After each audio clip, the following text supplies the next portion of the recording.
Mormonism and the corruption of the Bible. Frequently when I talk to Mormons, they claim that the Bible has been corrupted or that we cannot trust its accuracy over the hundreds and hundreds of years it has been copied.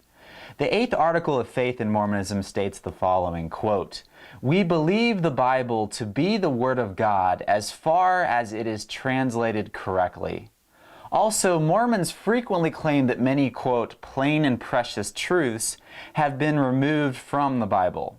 What these plain and precious truths exactly are, we're not told.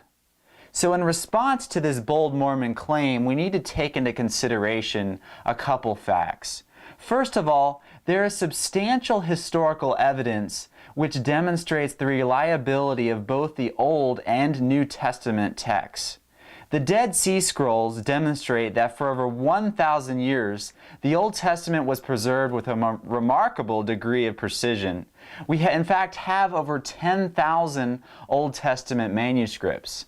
For example, to take a look at the Dead Sea Scrolls, they compared a complete version roughly of Isaiah from 1000 AD to the Dead Sea Scrolls, which date from around the time of Jesus to 100 AD.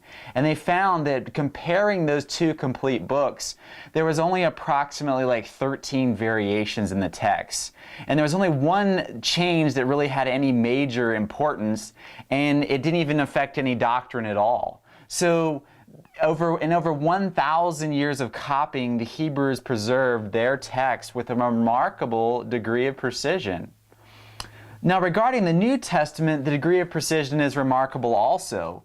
We have over 25,000 New Testament manuscripts.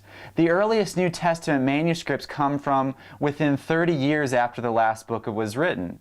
So again, even if we lost all of our New Testament manuscripts that we have, of the over 25,000 that we have, we still would not be left without a testimony. What we would do then is we would go to the writings of the Church Fathers. The early Church Fathers cite the New Testament over 36,000 times in the first few centuries after the writing of the New Testament. So some of them cite it very quickly within, say, early 2nd century, and then others are quite, a few hundred years later. But they cite the New Testament extensively. So what we would do is we would reconstruct the entire New Testament minus about 11 verses from their writings alone. And most of those verses come from like 2nd John or other epistles that weren't used very frequently. It must still be admitted that there are errors in the transmission or copying of the Bible from over 2,000 years. But these errors in the copying do not affect any major doctrine, such as there being only one true God in all existence, salvation by faith alone in Jesus, Jesus is God in the flesh, or Jesus was eternally God. Most of these errors are just minor spelling variations, punctuation, or obvious slips of the pen that are known and can be corrected by comparing the large number of manuscripts available. So what you do is you find a variation in a text, you look at the other manuscripts that don't have the error and you compare them. And that's how you can come to a reliable reading and find what the closest reading to the original text would have been. So, in fact, there's really a whole discipline of textual criticism that seeks to obtain the most accurate reading of various biblical texts. It's not a haphazard process where we're not even sure exactly what the original text is. We actually have a very, very close understanding of what the original text was, probably to the accuracy of about 98.5%. Another thing to take into consideration is the translation process. So how do scholars translate the Bible? Many Mormons have the idea that the Bible was translated from Greek, then to Latin, then to English or another language. They assume that we have to translate the Bible 3 or 4 times before we get our English version. This is just blatantly inaccurate. We can translate the Bible directly from Hebrew to English, which is most of the Old Testament was written in Hebrew, or we can translate it from Aramaic to English. Some of the Old Testament was written in Aramaic. Or we can even translate it from Greek directly to English. All the New Testament was written in Greek. There is no need to translate it a couple of times through a couple of languages in order to get the English translation.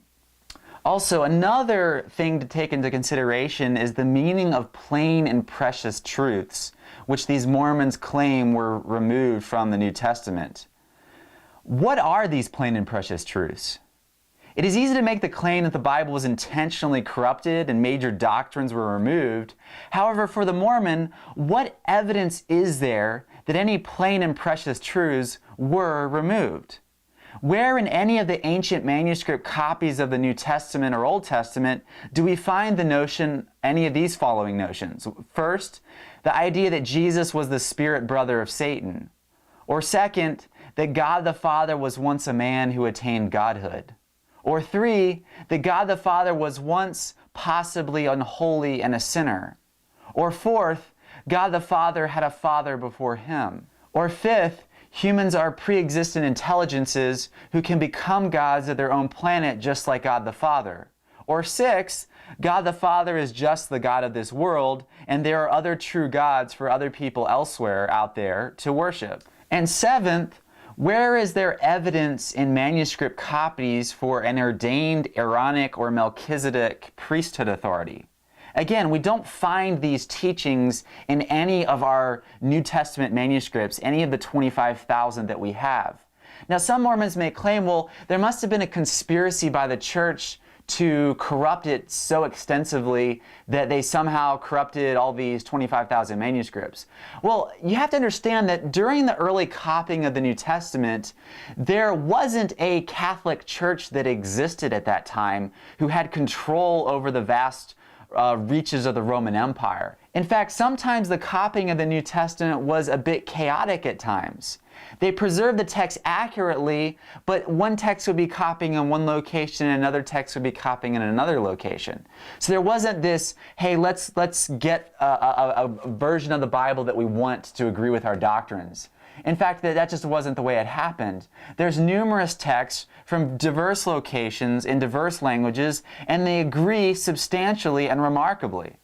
There is virtually no textual evidence in any manuscript that supports the notion of any of these major doctrines of the Mormon Church actually being removed.